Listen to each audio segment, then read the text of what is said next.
আসসালামু আলাইকুম, ডাক্তার হাসানুল বান্না আলামিন বলছিলাম, হোমিওপ্যাথিক ফিজিশিয়ান। অনেকেই জানতে চেয়েছেন যে হোমিওপ্যাথিক চিকিৎসায় ইউরেথ্রাল স্ট্রিকচার অথবা মূত্রনালীর যে সংকুচনটা আছে সেটা কতটুকু আরোগ্য হয়, এবং অনেকে জানতে চেয়েছেন যে হোমিওপ্যাথিক চিকিৎসায় আদৌ কি ইউরেথ্রাল স্ট্রিকচার অথবা মূত্রনালীর যে সংকুচনটা আছে সেটা আরোগ্য হয় কিনা। আবার অনেকে জানতে চেয়েছেন যে কতদিন সময় লাগতে পারে।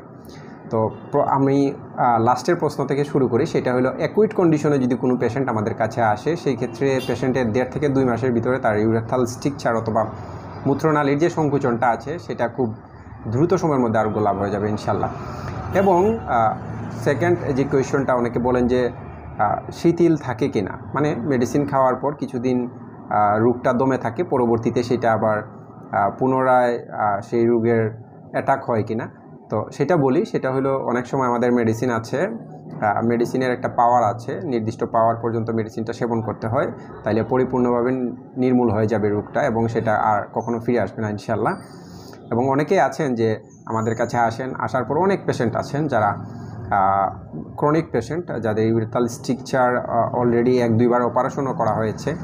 তো আমাদের কাছে যখন আসেন, আমরা যখন মেডিসিন দিই, ওনারা যখন সাময়িক একটা উপশম পান, ওনারা আমাদের সাথে আর যোগাযোগ করেন না। পরবর্তীতে দেখা যায় 1 বছর বা 1.5 বছর পরে ওনারা আবার যোগাযোগ করতেছেন যে আপনার কাছ থেকে মেডিসিন নিয়েছিলাম এবং সেটা সেবন করেছিলাম, আলহামদুলিল্লাহ ভালো ছিলাম, এখন আবার প্রবলেমটা ক্রিয়েট হয়েছে।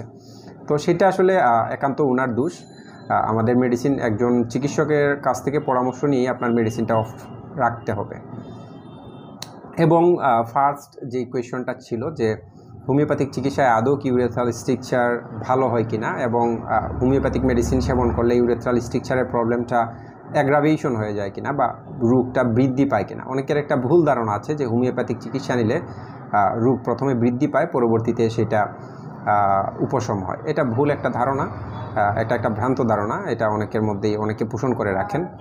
তো ইউরেথ্রাল স্ট্রিকচারের ক্ষেত্রে যেটা আমরা বলি সেটা হলো অ্যাকুইট কন্ডিশনেই হোক বা ক্রনিক কন্ডিশনের পেশেন্টই হোক, আমরা খুব দ্রুত সময়ের মধ্যে পেশেন্টকে আরোগ্য করার চেষ্টা করি। এবং পেশেন্টের যে প্রবলেমগুলো থাকে, তার প্রস্রাব মূত্রবরোধ হয়ে যায়, সে প্রস্রাব করার পর সে মনে করে যে তার প্রস্রাব হয়তো আরও রয়ে গেছে, এবং তার প্রস্রাবে যদি বার্নিং সেন্সেশন থাকে বা এক্সেসিভ বার্নিং সেন্সেশন থাকে, প্রচণ্ড পরিমাণে প্রস্রাবে জ্বালা পোড়া থাকে, সেই প্রবলেমগুলো খুব দ্রুত সময়ের মধ্যে, মানে প্রথম যে মেডিসিন বা প্রথম যে ডোজ, এই ডোজ খাওয়ার পরে এই প্রবলেমগুলো থাকে না, এবং তার যে মূত্রবরোধ, মূত্রটা থেমে যায়, মূত্র ফুটা ফুটা করে হয়, এটাও আসলে থাকবে না, মানে খুব ফ্লুয়েন্টলি ইউরিনেশন হবে।